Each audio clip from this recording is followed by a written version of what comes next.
Hey guys, welcome back to another Q&A. It is July 25th, 2018.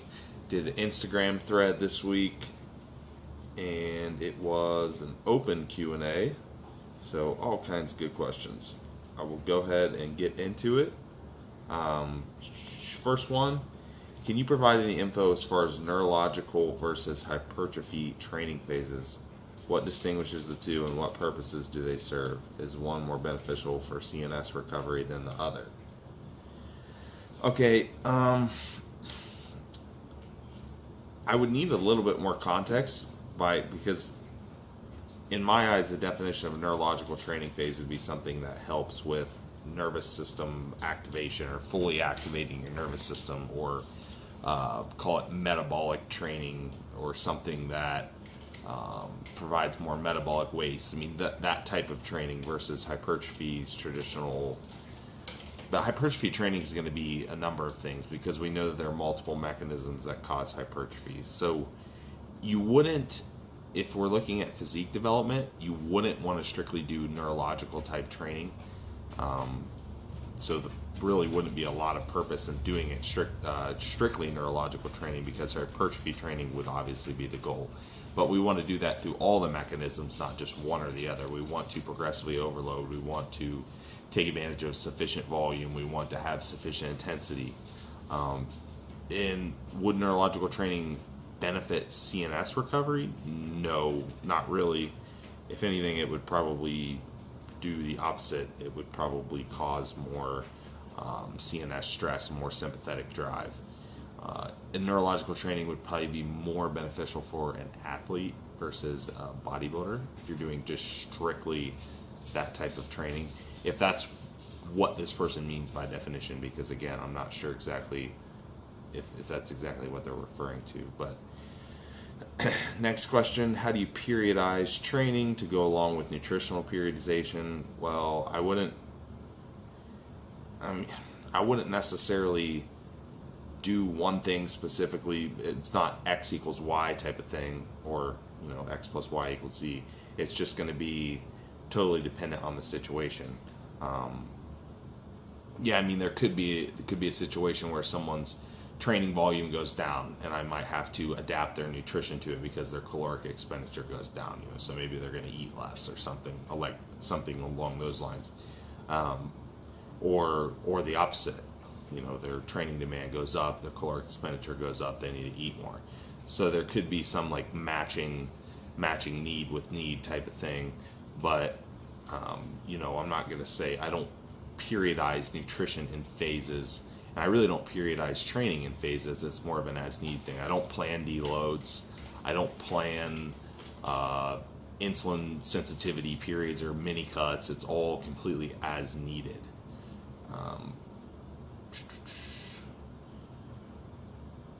Do you ever have clients use aromatase inhibitors, even if only once or twice per week? Asking because you and Joe are the first coaches I've ever seen to be so against them, but at the end of the day, there are tons of successful bodybuilders who use them and have no problems getting lean or gaining mass. I wouldn't say that I'm so against them. I just know that they're overused. They're typically not needed. And one of the reasons is because estrogen in and of itself gets a bad rap. And I think that's the first thing to talk about, just because we have this range that we see on blood work and everyone wants to stay really low in this range, when in reality, there's really no problem with going a little above the range.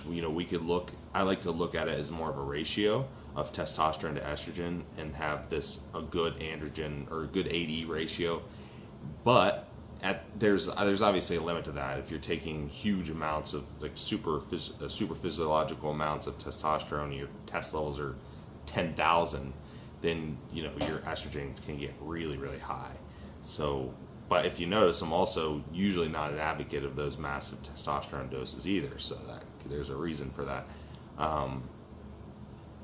But again, I'm not totally against it. It's just most people don't need it, is the thing. It's just they're overused. If you use a little bit, and if you're putting yourself at 20 and the range goes up to 45, you're still going to make progress. It's not chronically low. But you might make better progress if you just didn't take one and your levels were at 60, and it also wouldn't impact your lipid profile.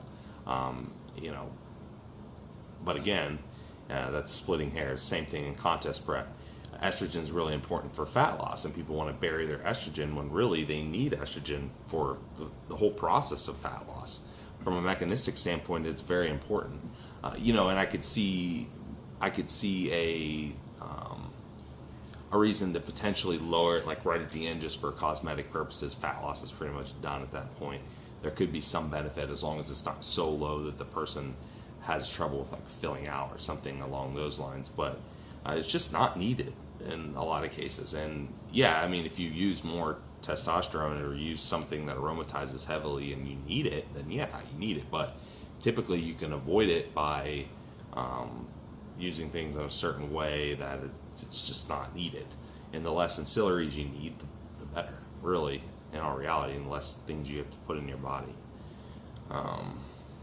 But yeah, like I said, I think that the biggest issue with that is that most people think that estrogen's bad when really it's not, for the most part.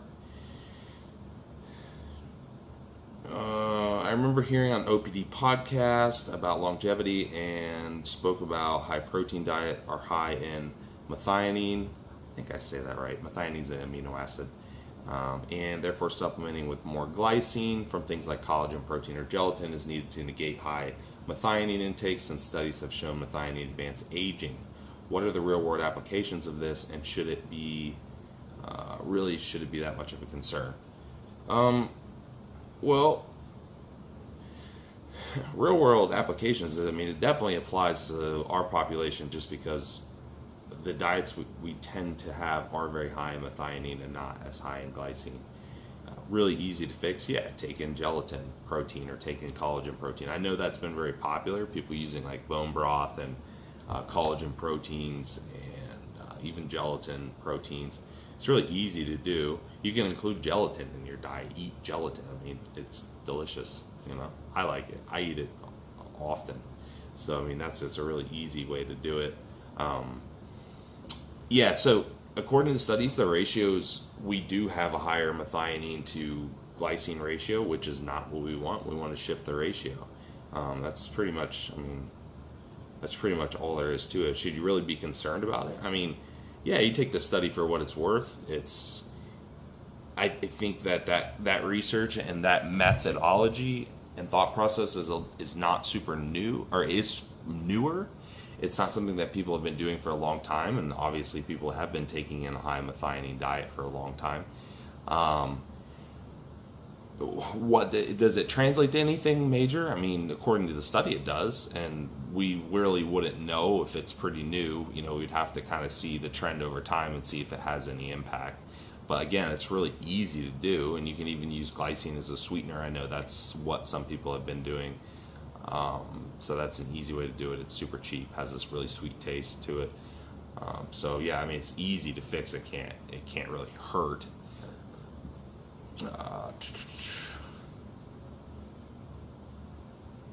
And I should also add too that most of us are getting enough protein that we're maximizing protein synthesis anyhow, so it's not really going to be an issue if we add a lower, like something like gelatin's a pretty low leucine content, but I mean, we're getting enough leucine through everything else to maximize protein synthesis in most cases. Okay, haven't seen the cutoff yet. Nope, no cutoff. And I researched, and apparently up to 50% more effective. Will one actually notice anything from switching from EAAs to BCAAs? Well, I mean, probably not. Would you notice anything? Probably not, in all reality. It's one of those things that's working in the background. You're getting a 0.2% advantage. I don't know where the 50% number comes from or what that actually translates into. It's hard to say. It depends on how the study was set up. But yeah, to fully stimulate muscle protein synthesis, it's a good idea to have all the essential amino acids. Now, one could argue too, depending on timing of like your pre-workout meal, do you really need the amino acids? Could you still have circulating amino acids from the meal? I just look at it as a safety blanket. Let's say that there isn't quite enough circulating to fully stimulate MPS while you train. So you add some EAAs in, just as security. Or even if you just added BCAAs in, you're still going to get that leucine count to fully take advantage of what EAAs are left from the meal in your blood. So, I mean, obviously it's kind of a roundabout way of looking at it, but yeah, I mean, it can't hurt, and it doesn't, and if there is any benefit, then I don't see a reason why not to switch. Most of the companies that are coming out with amino acid formulas and stuff now are switching over and using EAA formulas for that reason. BCAAs aren't as common anymore, though I do think I know some people say there is no advantage to using them, and I think that you could maybe argue that a little bit with that context that I gave you, but again, splitting hairs. Okay. Let's see. Let's find this last one here.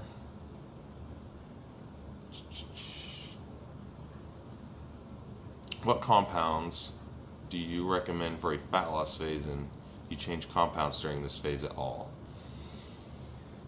Just like any other phase, it's really whatever the person reacts well to, and that's totally individual.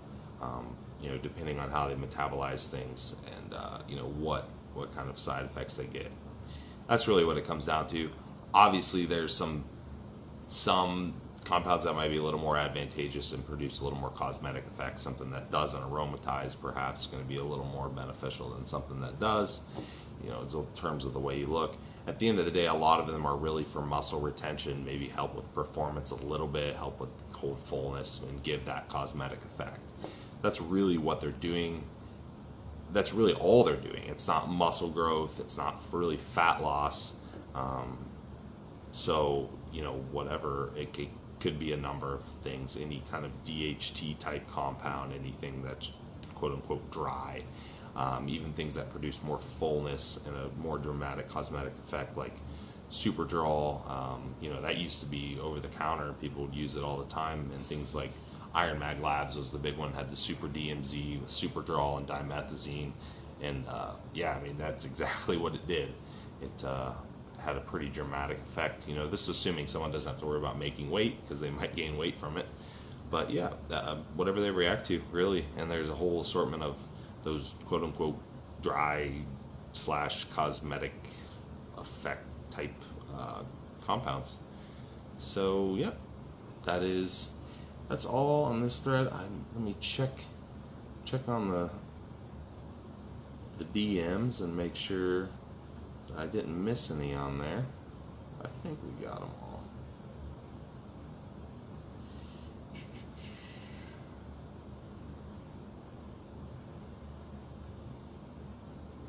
Yep, that is it for this week, guys. A little bit shorter, only about 15 minutes or so, but we will cut it there, and I will talk to you guys next week.